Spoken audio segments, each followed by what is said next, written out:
Bonjour, je vous présente cet ouvrage. Adam Smith, Recherche sur la nature et les causes de la richesse des nations, livres 3 et 4. Livre 3, Opulence selon les nations, et livre 4, des systèmes d'économie politique. Des différences dans la progression de l'opulence selon les nations. La subsistance passe avant le confort et le luxe.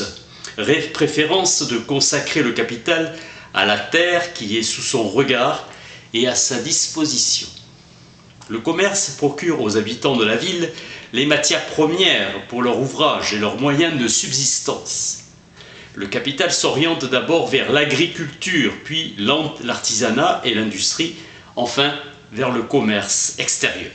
Les seigneurs méprisaient les bourgeois, qu'ils considéraient comme un ramassis d'esclaves affranchis.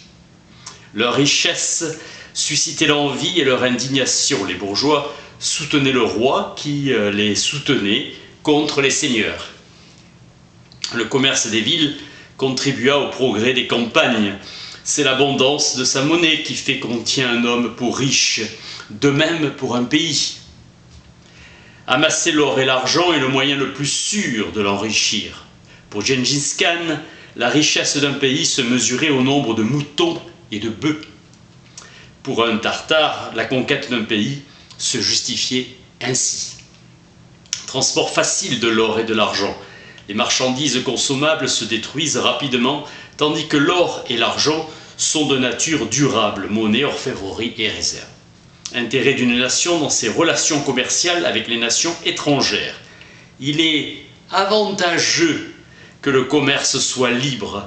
La richesse d'une nation voisine, si elle est dangereuse dans le domaine de la guerre et de la politique, est avantageuse dans celui du commerce. Les primes à l'exportation font monter sur le marché intérieur, le prix non pas réel mais nominal du grain que nous produisons. Les primes sont parfois appelées aides et des taxes primes. Une disette n'a jamais été provoquée par la coalition de ceux qui font le commerce intérieur de grains. La famine provient de la violence d'un gouvernement qui s'efforce par des moyens inappropriés de remédier aux méfaits d'une disette. Empêchement aux commerçants d'apporter leurs grains sur le marché. La liberté du commerce est le meilleur moyen d'atténuer les maux de la disette. La pénurie sévissant dans un pays peut être soulagée par l'abondance régnant dans un autre. Les gens s'intéressent à leur subsistance dans cette vie et au bonheur dans l'au-delà.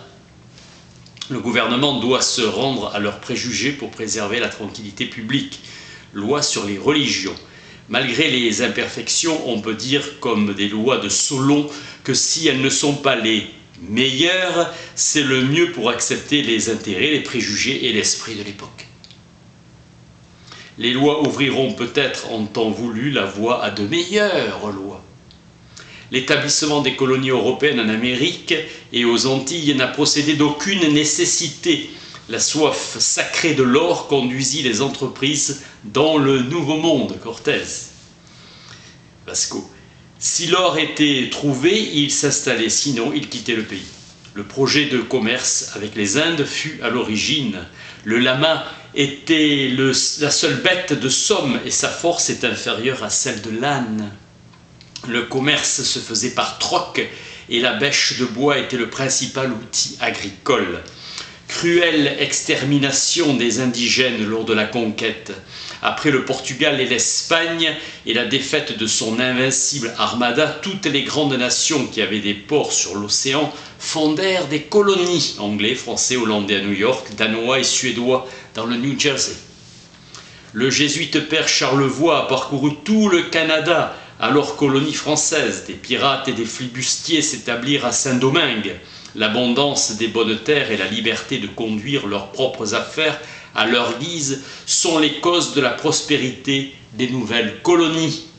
Le Parlement a toujours en vue le renforcement de la marine de guerre et de la marine marchande en Grande-Bretagne, favorisant l'extension de la pêche dans les colonies. La pêche bénéficie d'incitations pour lui procurer la liberté et prospérer. Le rhum est un article important du commerce que les Américains font avec l'Afrique, d'où ils ramènent en échange des esclaves noirs, liberté des colons anglais de diriger leurs propres affaires comme ils l'entendent.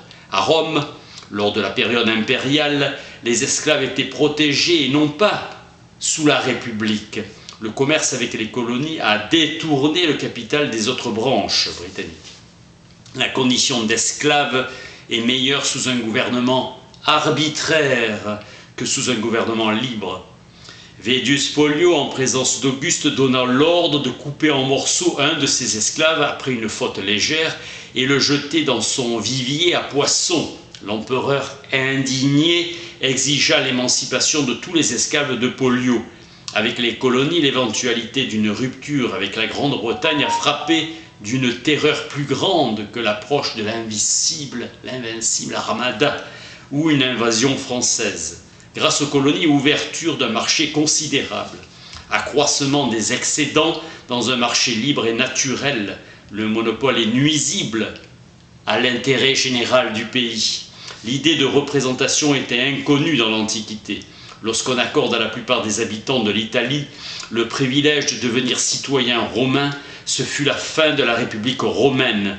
On ne pouvait plus savoir qui était romain et qui ne l'était pas.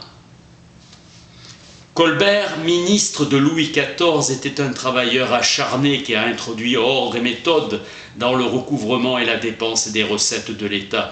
Il réglementa l'activité et le commerce et le résultat fut improductif. Quesnay a représenté par des formules arithmétiques le produit annuel des terres. En Chine, la politique favorise l'agriculture plus que toute autre activité. Tout homme dans ce pays ambitionne de jouir d'un lopin de terre en propriété ou en location. Ils font peu cas du commerce avec l'étranger. Les anciens Égyptiens avaient une crainte superstitieuse de la mer. La religion des Gentous interdit tout voyage au long cours car elle ne permet pas à ses fidèles de faire du feu sur l'eau et donc d'y cuire les aliments. Adam Smith, Recherche sur la nature et les causes de la richesse des nations. Livres 3 et 4. Merci.